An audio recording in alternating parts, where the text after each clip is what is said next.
So,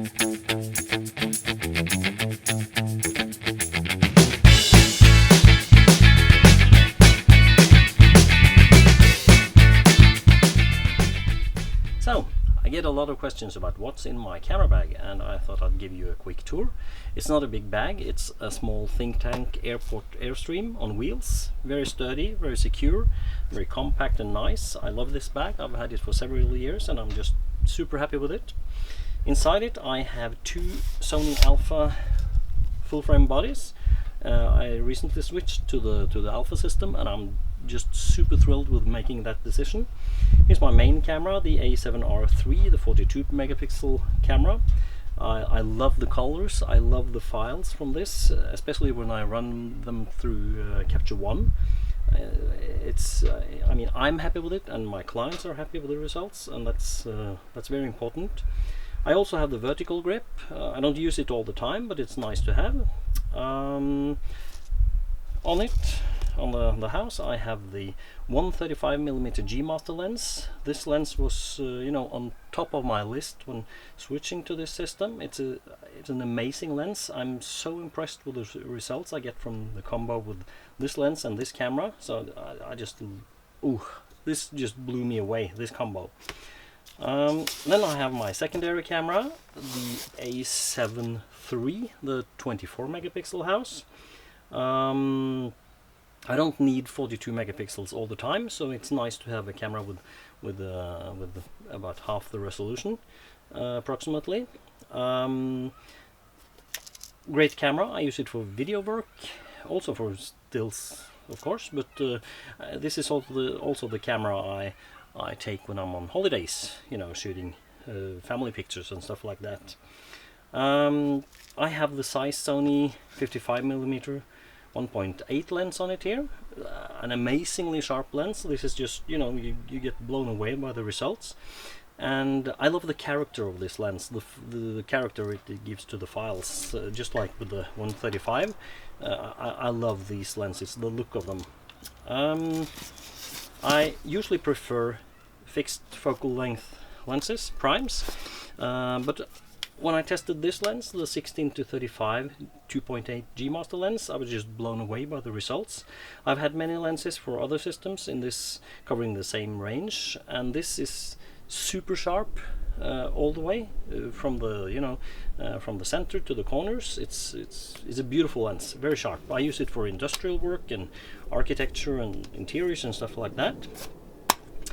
And I also have a 24-105 G lens.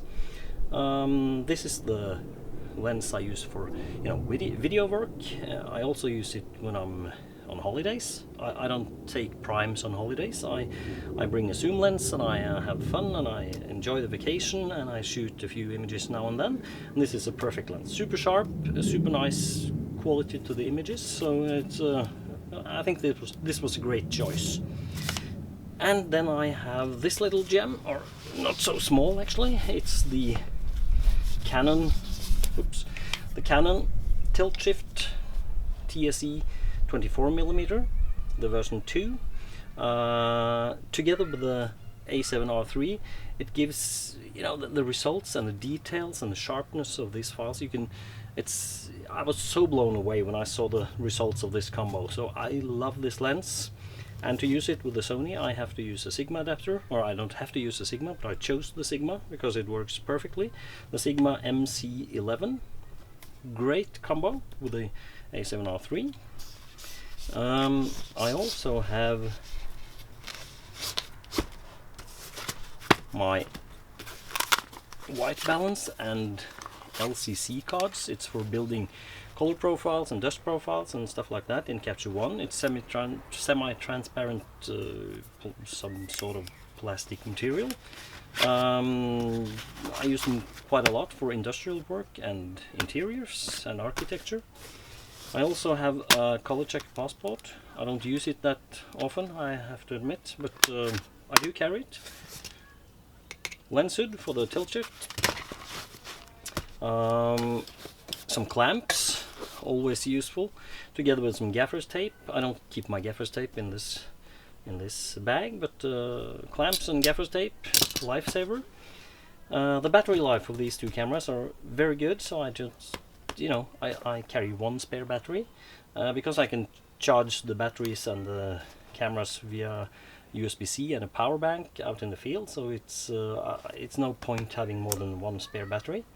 I have some lens pen and some lens cloth and things like that.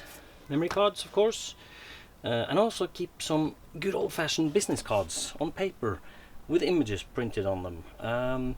Clients these days are used to just, receiving emails, or you just text them your contact info. So when you hand them a good old business card with some images on them, they get impressed, and it's sometimes that's enough to stand out, so they remember you. Well, that was a quick tour of my camera bag. I also have bags for lighting equipment and stuff like that, but that's a totally different story. Thanks for watching. I hope you enjoyed it, and I'll see you next time. Bye!